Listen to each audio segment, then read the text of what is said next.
superior flexibility and joint mobility. Children move like their bodies are made of warm clay, bending, twisting, folding into shapes adults can only dream of. This isn't practice or talent. It's biology. Their joints contain more cartilage than bone, still soft and hydrated like living gel. Ligaments stretch farther, growth plates remain open, and connective tissues are loose, elastic, and forgiving. Every step, jump, and tumble molds their skeleton with ease, allowing ranges of motion adults physically cannot reach anymore. As the years pass, that softness hardens, cartilage calcifies, growth plates close, tendons tighten, the body trades mobility for stability, locking down flexibility little by little. What was once effortless becomes a struggle, and motions that felt natural start to feel dangerous. Children don't train to be flexible. They begin life that way, and adulthood slowly closes the door. But while flexibility fades, another early life advantage slips away just as quietly, the perfect posture and squat mechanics children use without even thinking. Natural squat and spine, posture efficiency. Children rest in a deep squat with the ease of breathing, heels flat, spine neutral, hips open, and knees aligned like a perfectly engineered machine. They don't think about posture, balance, or mobility. Their bodies simply fall into the most biomechanically efficient position a human can hold. Their center of gravity sits lower. Their joints are looser. Their muscles haven't shortened from years of sitting, stress, and imbalance. The result is a posture so natural that adults often mistake it for flexibility, when in reality it's a built-in blueprint for how the human body is meant to move. But adulthood rewrites that blueprint. Hips tighten, hamstrings shorten, ankles lose range, the spine compresses, slowly curving out of alignment. A squat becomes a test of endurance instead of a resting position. Even holding a straight, neutral posture starts to feel like work. Children aren't good at posture. They simply haven't developed the limitations adults live with. Their bodies support movement, ours resist it, and just as posture fades, another childhood advantage disappears even faster: the ability to learn new movements at near superhuman speed. Hyperspeed. Learning of movement. Children learn movement with a speed that seems almost supernatural, riding a bike in an afternoon, mastering balance in days, and adapting to new physical skills before adults even understand the basics. Their brains are in a state of heightened motor plasticity, where learning isn't effort, it's instinct. Inside the motor cortex, synapses fire rapidly, building dense neural maps for coordination, timing, and reflex control. The cerebellum, responsible for balance and precision, runs like a hyperactive processor, analyzing mistakes, correcting patterns, and optimizing movement in real time. Even small errors become fuel for quicker learning.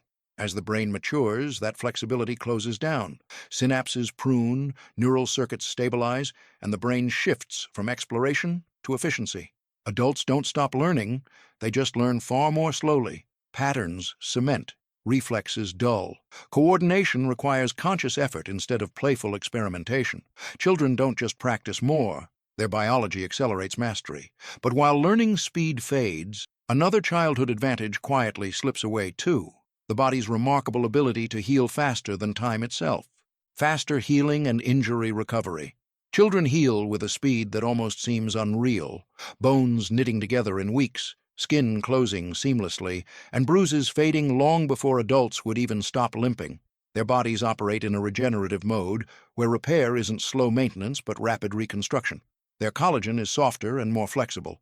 Blood vessels regenerate quickly. Stem cells act like a never-ending repair crew, patching up damage before it becomes a problem. Even fractures heal differently. Children's bones remodel so efficiently that the healed area can become stronger than the original. As adulthood arrives, that regenerative engine begins to idle.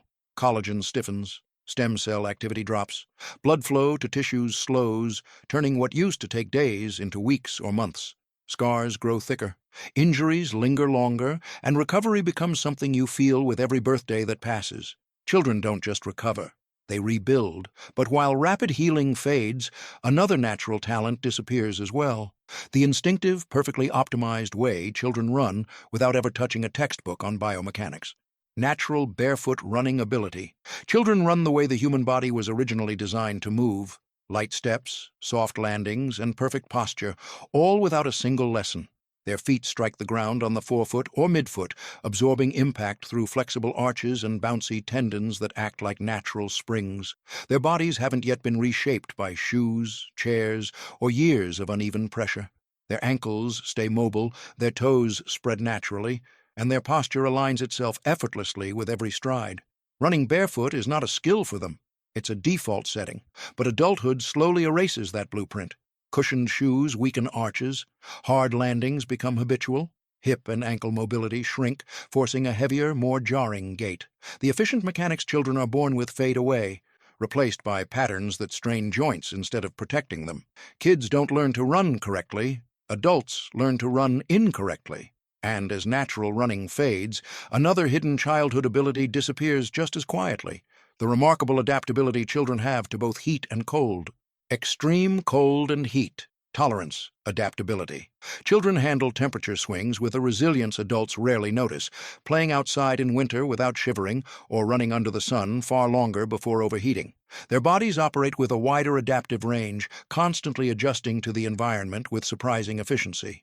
Their surface area to mass ratio helps them shed heat faster, while faster metabolic turnover generates warmth more readily. Brown fat activates quickly, kicking in like a biological heater, and blood vessels dilate or constrict with instinctive precision. Their temperature regulation is flexible, reactive, quick, and optimized for survival. Adulthood tightens that flexibility. Metabolism slows, brown fat declines, blood vessels react sluggishly. The body becomes conservative with energy, prioritizing stability over adaptation.